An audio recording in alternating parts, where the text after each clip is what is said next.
Have you ever come across a doll so innocent-looking, yet so terrifying, that it has haunted entire villages and ruined lives? This is the spine-chilling tale of the Labubu Doll, a seemingly cute little creature with big eyes, a toothy grin, but hiding a dark, dreadful secret beneath its adorable facade. Tonight, prepare yourself to journey into the cursed history of Labubu, a doll possessed by a malevolent spirit that brings misfortune, despair, and death to those unlucky enough to cross its path. Melin was a sweet young woman who left her quiet village for the bustling city of Shanghai. After her father's untimely death, she worked tirelessly at a toy shop to keep her family afloat. Her love for toys, especially dolls, was well known, and she owned a unique collection spanning the globe. One fateful day, the toy shop received a very special shipment, a limited edition Labubu doll. Unlike any other dolls she'd seen, it had golden fur, sparkling blue eyes, and a wide smile that seemed almost too lifelike, too alive. Compelled beyond reason, Melin took the doll home, unaware of the nightmare it would unleash. At first, Melin found joy in the doll's presence. She played with it, captured countless photos, and introduced it to her loyal dog, Bao. But Bao didn't share her enthusiasm. Right from the start, Bao growled and snarled whenever the doll was nearby, his eyes wide with a terror only animals can see. The first night was the beginning of something sinister. Melin awoke to faint laughter echoing through the room, soft, chilling, and otherworldly. Shadows danced unnaturally in the corners. The doll, it seemed to have shifted position, closer to her bed. Her dreams twisted mercilessly. A creature, wild and monstrous, crimson-skinned with nails sharper than knives, lunged to attack her. Its terrible laughter echoed louder than her screams. Day by day, the horrors grew. Melin noticed strange red marks blooming on her arms, marks she couldn't explain. Her beloved dog, Bao, vanished one dreadful evening. His mutilated body was discovered near the kitchen sink, the blood flowing freely. Someone, or something, had torn him apart. Desperation drove Melin to research the doll online. Terrifying accounts flooded her screen. Countless stories of the Labubu doll's curse causing madness, misfortune, and death. The doll was rumored to be possessed by an ancient demon named Pazuzu, one of the darkest forces known to humanity. Those unlucky enough to own a Labubu doll soon found their lives unraveling. The air grew thick with tension as Melin felt unseen eyes watching her every move. A cold chill would brush her neck even in the warmth of midday, and the once cheerful rooms of her tiny apartment began to echo with unexplainable whispers. Each night, the doll's smile seemed to stretch wider, a silent promise of the horrors yet to come. Visitors who came to Melin's house reported feeling a heavy, suffocating atmosphere, as if the doll itself was alive, draining the joy and light from the room.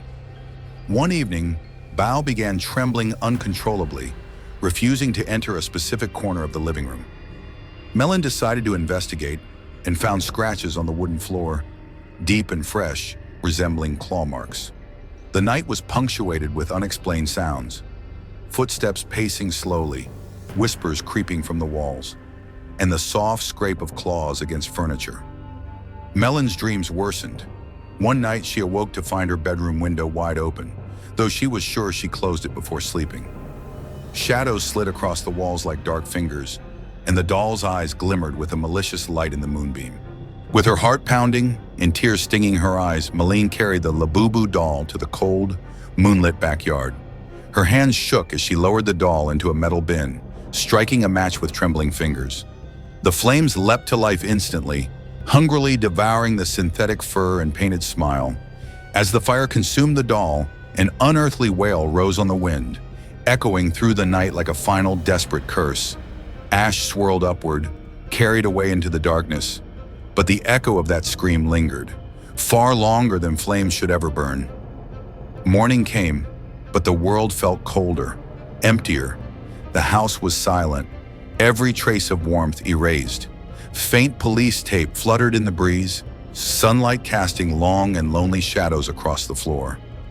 There, on a bare chair, sat what remained of the Labubu doll, twisted, blackened, but somehow impossibly untouched. Its smile was no longer playful, but stretched and grotesque, a chilling mockery of innocence. One blue eye caught the light, gleaming with a spark that sent a fresh wave of terror crawling up the spine of anyone who dared to look. And as darkness settled once more, the remnants of the Labubu doll waited in silence. Its battered face, illuminated by a ghostly blue glow, seemed to grin wider than ever, defiant, undying. Where light faded, evil lingered, coiling in the yawning black. Somewhere, out of sight but never out of mind, the faintest whisper rose again. Labubu. Labubu. The nightmare wasn't over.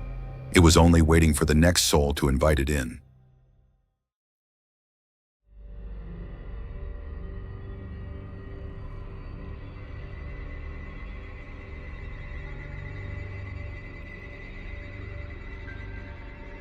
Have you ever felt the chill of unseen eyes watching you in the dark? Wilson did, the night he brought home a Labubu doll, a seemingly innocent toy with a dark secret. Wilson was a passionate collector of rare toys. When the Labubu doll appeared at a local shop, golden fur, sparkling blue eyes, and a smile that was almost too lifelike, he couldn't resist. He placed it carefully on his bedside table, unaware that horror was silently crawling into his life. That very first night, Wilson was awoken by a terrifying scream not his own. In the darkness, he saw the doll's eerie grin inches from his face. Frozen in fear, he threw it down and ran for help. But morning brought no relief. The doll was back where he'd first placed it, as if it had moved on its own. Nights grew colder, darker. A faint, childlike laughter echoed through his room, whispering his name. Wilson, Wilson, until it was all he could hear. And then the scratches began, bloody, painful marks on his arms, appearing with no memory of how they got there. Shadows flickered behind him in the mirror, always close to that cursed doll. His terrified parents called a priest who performed an ancient ritual. For a while, the evil seemed gone, but the doll returned, and with it, the laughter. The doll appeared in locked cabinets, beneath beds, in places no one could have placed it. Wilson's nights became endless terror. The doll's grin grew wider, mocking his every breath. In desperation, Wilson burnt the doll piece by piece, watching it crumble to ash in the cold night air. Smoke curled upwards, carrying faint screams on the wind. Yet the curse lingered. The doll's whisper followed him still, reminding him one truth. You can never escape Labubu.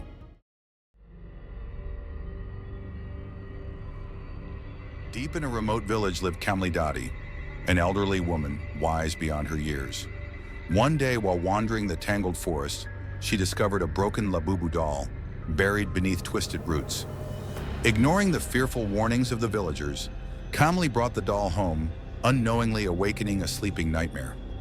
Soon an unnatural silence fell over her house. Doors creaked open by themselves. Ghostly melodies drifted through the night air. Soft, chilling songs that seemed to echo from another world. At night, Kamli heard the doll whispering, a soft, desperate plea. Don't leave me. Please, don't leave me. Her health began to fail. Once sharp eyes dulled by pain, and strange markings appeared on her face and arms. Villagers whispered that Kamli was speaking in tongues, possessed by a malevolent force. Her nights stretched into endless terror. She screamed warnings of Labubu's curse, her voice broken by fear. Unnatural laughter echoed through the village streets, cold and mocking. One terrible night, amidst a raging storm, Kamli ran wild into the village. Blood streamed down her face from her eyes, clothes soaked with dirt and dried blood, as she screamed, Labubu will kill us all. The next morning, the villagers found her lifeless body. The Labubu doll rested tightly in her grasp, one eye slowly dripping blood like a dark tear. In desperate fear, the villagers burned the cursed doll, hoping to end the horror forever. But days later, the doll appeared again, this time in a child's bed. The child woke, screaming, Labubu is my mother now. Fear consumed the village. Families fled, homes were left empty, and silence fell like a shroud. Where the doll's shadow lingers, peace is broken and madness grows. Is Labubu just a toy or something far worse? Beware the smile that hides a curse.